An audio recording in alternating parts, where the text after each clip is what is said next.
आपका स्वागत है सक्सेस नोट्स क्लासे में।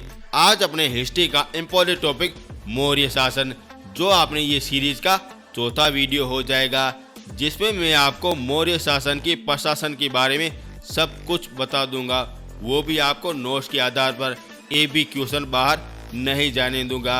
यदि आप हमारे चैनल में पहली बार आए हो तो चैनल को जरूर से जरूर सब्सक्राइब कर देना। अब चलते अपने टॉपिक की ओर। हेलो दोस्तों, आज का टॉपिक हो जाएगा मौर्य साम्राज्य। ये आज के अपने सीरीज का चौथा वीडियो है। इससे पहले मैंने आपको 3 अच्छी तरह से आपको करवाया था और ये रहे आपके सामने 20 पॉइंट, जहां से आपके मौर्य साम्राज्य के क्वेश्चन पूछे जाते हैं। और आज अपने चौथे वीडियो में 10 से लगा के 13 तक पॉइंट तक अपन बात करेंगे, जो मैं आपको नोट्स के आधार पर सब कुछ बता दूंगा।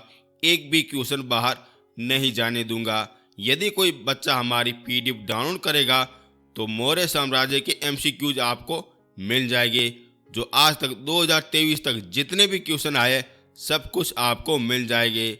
और मैंने आपको लिंक दे दिया है, आप जरूर से जरूर डाउनलोड कर लेना। अब चलते अपने मौर्यकालीन प्रशासन के बारे में सब कुछ देख लेते हैं।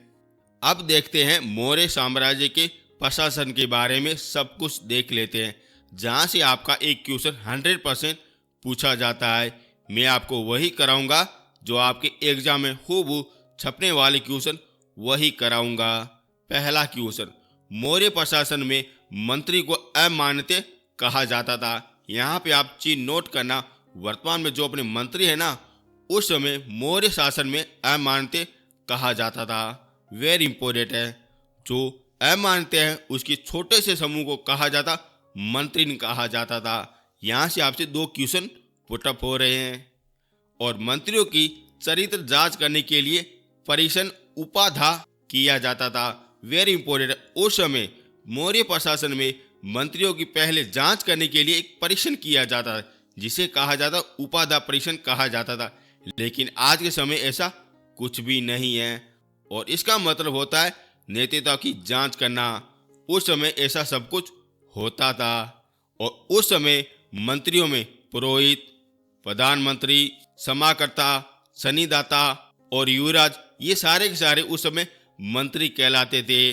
और इन लोगों को एक विभाग दिया जाता था, जिसको कहा जाता तीर्थ कहा जाता था। वेरी इंपॉर्टेंट है। जैसे अपने वर्तमान काल में जो अपने विभाग होते हैं ना, जैसे बिजली विभाग, जल विभाग, और उस समय कहते थे तीर्थ कहा जाता था। ये आप चीज नोट करना, क्या कहा जाता? तीर्थ कहा जाता था।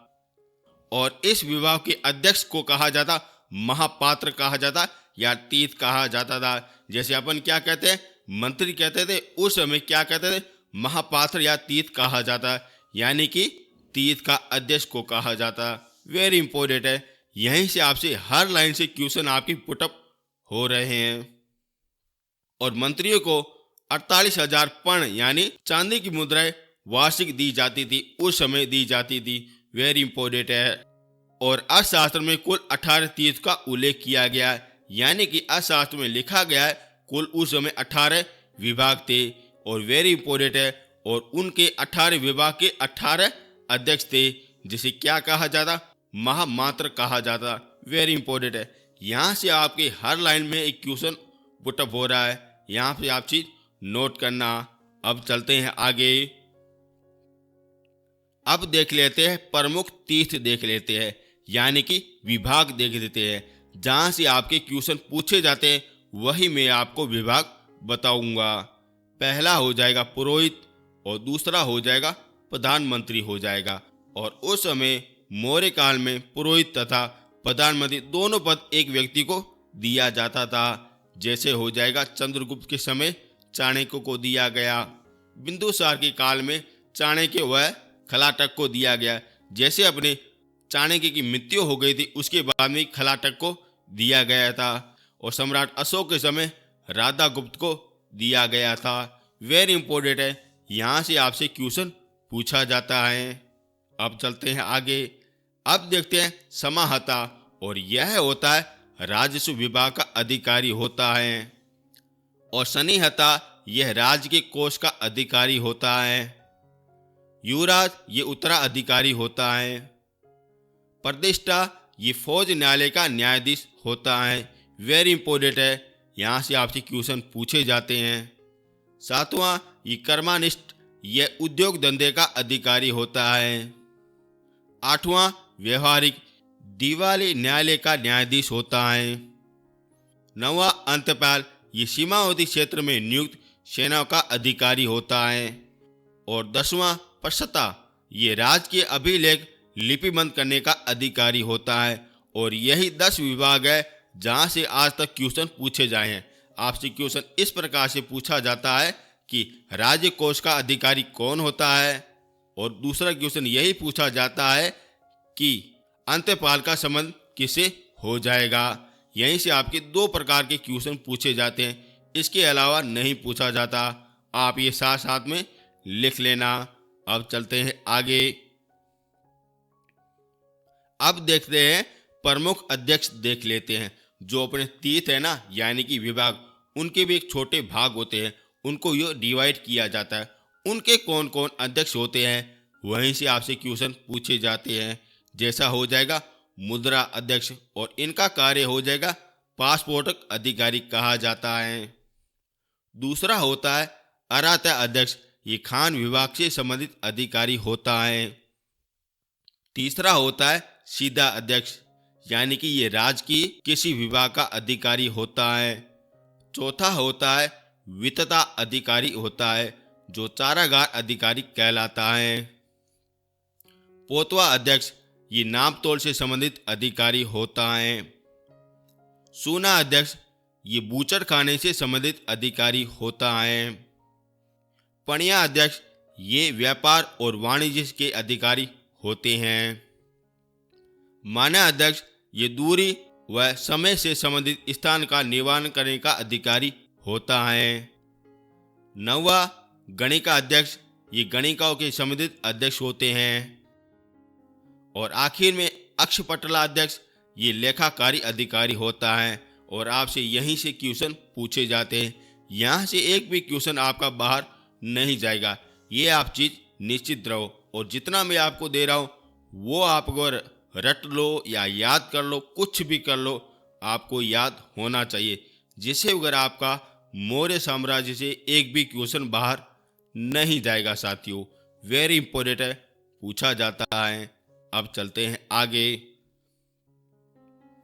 अब देखते हैं प्रांतीय प्रशासन के बारे में देख लेते हैं। इससे पहले मैंने आपको तीर्थ के बारे में बताया, यानी कि विभाग के बारे में बताया, जिसके अध्यक्ष कौन से होते हैं, और उनके छोटे वाले विभाग के बारे में अध्यक्ष कौन कौन होते हैं वो मैंने आपको बताया। अब मैं आपको प्रांतीय के बारे में बताऊंगा, यानी कि राज्य के बारे में बताऊंगा। इसमें किस किस प्रकार से विभाजन किया गया है, कौन कौन अध्यक्ष होते हैं, सब कुछ बताऊंगा। एक भी क्वेश्चन बाहर नहीं जाने दूंगा। और अशोक के अभिलेख में मौर्य साम्राज्य को 5 भागों में बांटा गया है, और यहाँ से 100% एक क्वेश्चन पूछा जाता है। और ये रहे आपके सामने 5 विभाग। यहाँ पे प्रांत है और यहाँ पे राजधानी हो जाएगी। तो उत्तरी पथ में इनकी राजधानी हो जाएगी तक्षशिला हो जाएगी, और दक्षिण पथ में इनकी राजधानी हो जाएगी सुवर्णगिरी हो जाएगी, और प्राची इसकी राजधानी हो जाएगी पाटलिपुत्र हो जाएगी। अवंती और इसकी राजधानी उज्जैनी हो जाएगी, और कलिंग और इसकी राजधानी तोपसी हो जाएगी। वेरी इंपॉर्टेंट है, ये पांचों के पांचों को आपकी राजधानी और प्रांत अच्छी तरह से याद होना चाहिए, और यहीं से आपसे क्वेश्चन पूछे जाते हैं।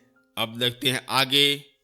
अब प्रांतों की सबसे छोटी इकाई होती है मंडल होती है, यानी कि प्रांत का मतलब होता है राज्य, और राज्य का छोटा सा मंडल कौन होता है, जिला होता है। यानी कि सबसे छोटी इकाई कौन सी हो गई, मंडल हो गई, और जिसका अधिकारी को कहा जाता है प्रतिष्ठा जिला अध्यक्ष कहा जाता है। वेरी इंपॉर्टेंट है। और मंडल की छोटी इकाई जिला कहा जाता है, और जिसका अधिकारी होता है विषम या आहार कहा जाता है। अब देखते हैं प्रशासन की इकाई और उनके अधिकारी कौन कौन होते हैं, और यहीं से आपका एक क्वेश्चन 100% पूछा जाता है। जैसे हो जाएगा केंद्र, और केंद्र का अधिकारी कौन होता है, राजा होता है। उसके बाद में छोटी इकाई होती है प्रांत या चक्कर, और जिसका अधिकारी होता है कुमार या आर्यपुत्र कहलाता है। और इससे एक छोटी इकाई होती है जिसका नाम हो जाएगा मंडल, और जिसका अधिकारी होता है प्रतिष्ठा कहलाता है। और इसी छोटी इकाई होती है आहार या वेस्ट या जिला, और इसका अधिकारी कहलाता है विषमपति कहलाता है। और इससे भी एक छोटी इकाई होती है जिसे कहा जाता है स्थानीय कहा जाता है, जो 800 गांव का समूह को कहा जाता है। द्रोणमुख ये 400 गांव के समूह को कहा जाता है। और खरवाटिक ये 200 गांव के समूह को कहा जाता है। संगणक ये 10 गांव के समूह को कहा जाता है, और ये इनकी सबसे छोटी इकाई हो जाएगी। सबसे बड़ी कौन सी हो जाएगी? केंद्र हो जाएगी। और यहीं से आपसे क्वेश्चन पूछे जाते हैं। जैसे आपसे क्वेश्चन पूछा जाता है कि 400 गांव के समूह को क्या कहा जाता है, 200 गांव के समूह को क्या कहा जाता है, प्रांत का अधिकारी कौन कहलाता है, मंडल का जिला अध्यक्ष कौन कहलाता है, ऐसे आपसे क्वेश्चन पूछे जाते हैं साथियों। ये आप चीज नोट करना, एक भी क्वेश्चन बाहर नहीं जाएगा। आप यकीन मानो, एक भी क्वेश्चन बाहर नहीं जाएगा। अब चलते हैं आगे। अब देख लेते हैं उस समय गुप्तचर विभाग को क्या कहा जाता था। और यहीं से आपसे क्वेश्चन एक तो पूछा ही जाता है, वेरी इंपॉर्टेंट है। जो करा रहा हूँ बड़ा शानदार करा रहा हूँ, चैनल को जरूर से जरूर सब्सक्राइब कर देना।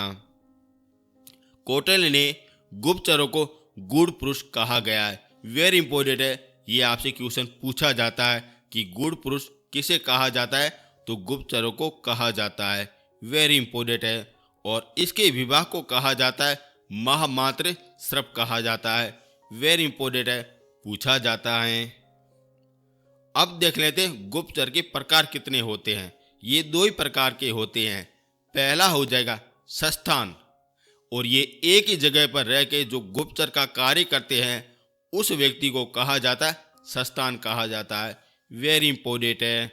और दूसरा हो जाएगा संसार हो जाएगा, जो अपने घूम घूम के गुप्तचर का कार्य करते हैं उसे कहा जाता है संसार कहा जाता है, वेरी इंपॉर्टेंट है। 2 ही प्रकार के ये होते हैं। और उस समय महिला भी गुप्तचर का कार्य करती थी, यानी कि अपन बोल सकते हैं उस समय मौर्य प्रशासन बड़ा ही एडवांस था। इस कारण महिला भी गुप्तचर का कार्य करती थी साथियों। और यहीं से आपसे क्वेश्चन पूछा जाता है साथियों, वेरी इंपॉर्टेंट है। अब देख लेते हैं न्याय प्रशासन के बारे में, सब कुछ देख लेते हैं जहां से आपसे क्वेश्चन पूछा जाता है। और न्याय प्रशासन का मुखिया होता है स्वयं राजा होता है, और इसके आदेश ही अंतिम आदेश कहलाता है। जैसे अपने सुप्रीम कोर्ट का आदेश अंतिम होता है, वैसे अपना राजा का आदेश अंतिम होता है।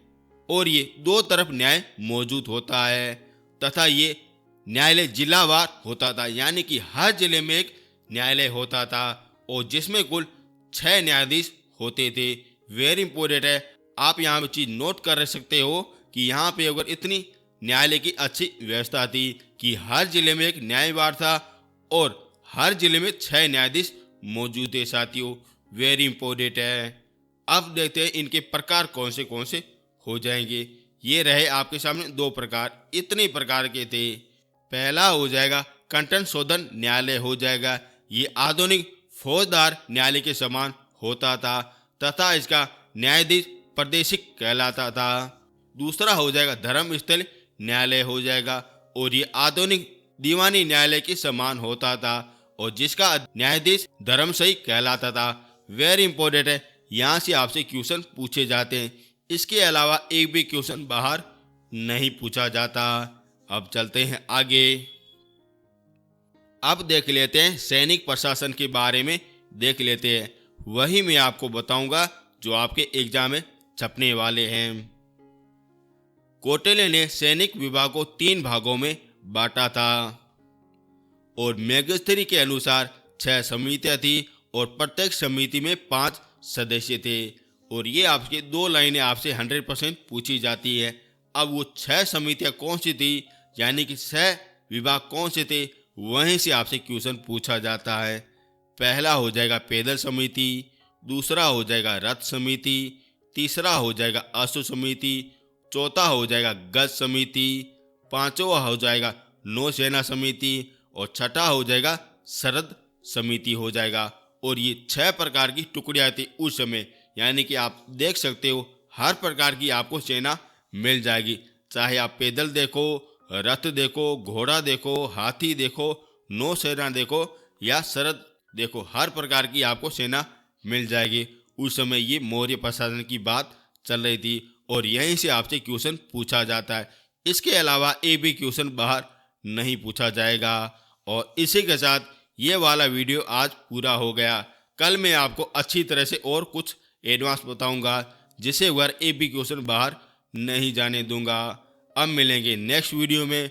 और उससे पहले मैं आपको यही कहना चाह रहा हूँ, यदि आप हमारे चैनल में पहली बार आए हो तो चैनल को ज़रूर से ज़रूर सब्सक्राइब कर देना और प्लीज़ शेयर ज़रूर से ज़रूर कर देना। अब मिलेंगे नेक्स्ट वीडियो में। थैंक यू सो मच साथियों।